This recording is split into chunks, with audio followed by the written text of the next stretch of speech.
But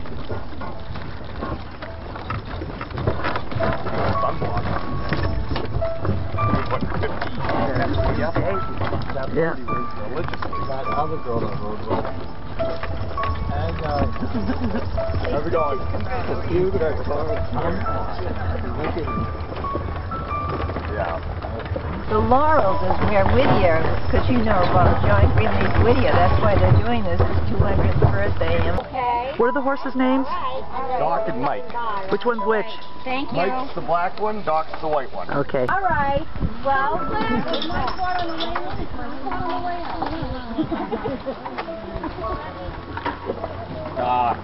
bye, everybody. Thank you for coming. Thank you very much. Bye. You're welcome. Welcome to Maudslay State Park. My name is Donna. I'm the park interpreter here, and I organize and conduct the program. We have a spot where you can either decide to join one of my colleagues, and she will give you the same history that I'm going to give the group that if they decide to go on the walk, and she will read you some poems also, because By Whittier. But that's exactly right. John Greenleaf Whittier was an integral part of the Laurel parties here, the Laurel picnics, the Feast of Flowers. So you have that option. The history here is about William Ashby and his Laurel picnic. Mr. Ashby, A-S-H-B-Y, he had an iron foundry, and he decided to take his family and some friends on a carriage ride one afternoon, and they were trying to get a nice breeze off the river, and they came upon this section of the Mountain Laurels. It was totally unplanned, and they just decided to sit down and have a picnic. So hence... And here are the mountain laurels. And these are the mountain laurels right here. And we have one of the largest natural stands of mountain laurel in the area. So I never realized they were natural like that. yes, and it's perfect conditions along. You see, this is in the heath family. This is a rhododendron. It's relative to rhododendron. Evergreen. It's in the heath family, which means it likes acid soil. Good. Acid soil and shade. That's what it thrives on. So once the Maudslays had purchased more land in this area, they added to it. Okay, just so you know that. It is natural, but they had added to it. So from 1849 to 1870, these laurel picnics, known as the Feast of Flowers, continued through the years. And they grew in popularity. And the one that was the largest that they had was in 1865. So I'm going to quiz you a little and ask you if anybody can guess why at the 1865 Laurel picnic they had 300 guests. What sticks out in your mind in 1865? The Civil War. That's correct, that's correct. So that was quite an elaborate Laurel picnic that year. That's the year that they actually came in a steamer, and they had gondolas that were lashed to the sides. Yes. Yeah. Now who's what here? This is William Ashby and his wife Anne, and that shows you their house. And they must have been abolitionists. Yes, yes, he was. Right. Barbara has done a fantastic job. She reads the poems that Whittier had written and gives you a little bit of history too. As I had said, this is the rhododendron family, okay? Which is like rhododendron's a king of the evergreens, you know. This is unique in that it has like a saucer type blossom, and it has these little anthers in there that when they are closed up, it reminds me of like cake decorating. That's actually what I thought. You know? She was a little kid. She loved them because they looked like cake. They do. I don't know what the technical term for, you know, the cake decorating term is for that, but once they do start to open, it's a release. And a lot of times we can do it. I don't think some of these are ready. But insects come by, and they're the ones that will pop them open. But all of the little anthers in there, they kind of tuck. This isn't the best specimens to look at. Maybe back there was better. But you can see how the stamens just kind of, there's little pockets that they end up catching into. Yeah, you see, it's a little difficult, but see that she picked out a great one. See how the stamens, they're straight, but then they end up falling into each of those little pockets in the petal.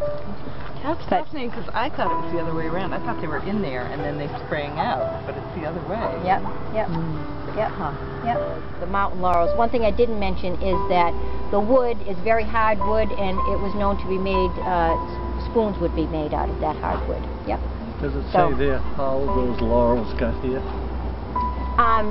No, it doesn't. Yeah, did somebody plant them? Or? Well, the Maudslays had, they added to what was here. But as far as, no. Propagated what was here. Yeah, I know. Well, that's a native shrub. Yeah, right. It might have been indigenous to this area. Went washed down the river and caught on here or something like that. Well, I mean, you can... I was curious. Yeah. In fact, until you came out with that statement about the Mauslays coming here after the original laurels were viewed and listened to Whittier, listening to Whittier's poems, I thought it was the Maudslays that made these, put up these laurels and all these other shrubberies that you see around. Well, like I said, but we have, this is when the hillsides were in bloom. Oh, look at the car. The car might tell the year the picture was taken. Oh, yeah. 30s or 40s. Yeah. So. It's not 50s. That's incredible.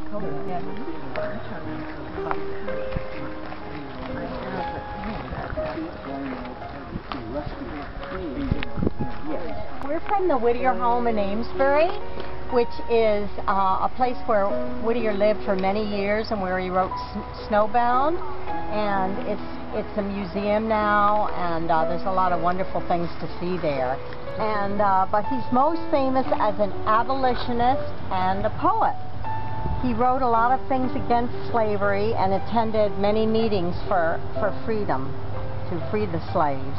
For a while he worked as editor of the Pennsylvania Freeman, and once more, by the grace of him, of every good the giver, we sing upon its wooded rim the praises of our river. O dwellers in the stately towns, what come ye out to see? This common earth, this common sky, this water flowing free? As gaily as these kalmia flowers, your dooryard blossoms spring, as sweetly as these wildwood birds, your caged minstrels sing. The meeting waters. Close beside the meeting waters long I stood, as in a dream, watching how the little river fell into the broader stream.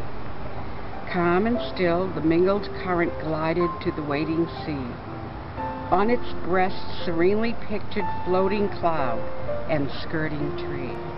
The laurels from these wild rocks I look today over leagues of dancing waves, and see the far low coastline stretch away to where our river meets the sea. The light wind blowing off the land burdened with old voices. Through shut eyes I see how lip and hand the greeting of old days renewed.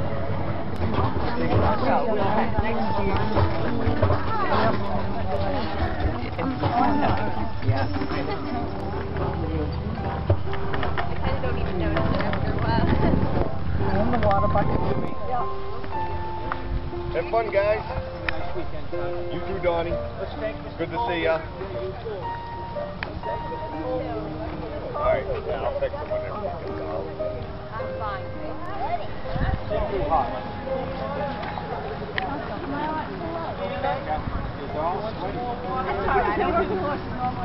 Come on. Savannah, don't go over there. All poison ivy. Mike. All poison ivy. This way, babe.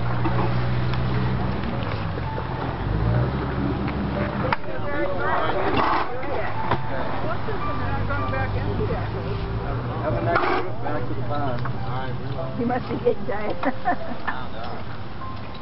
You're all gonna work. You'll tell you. They like it when they work.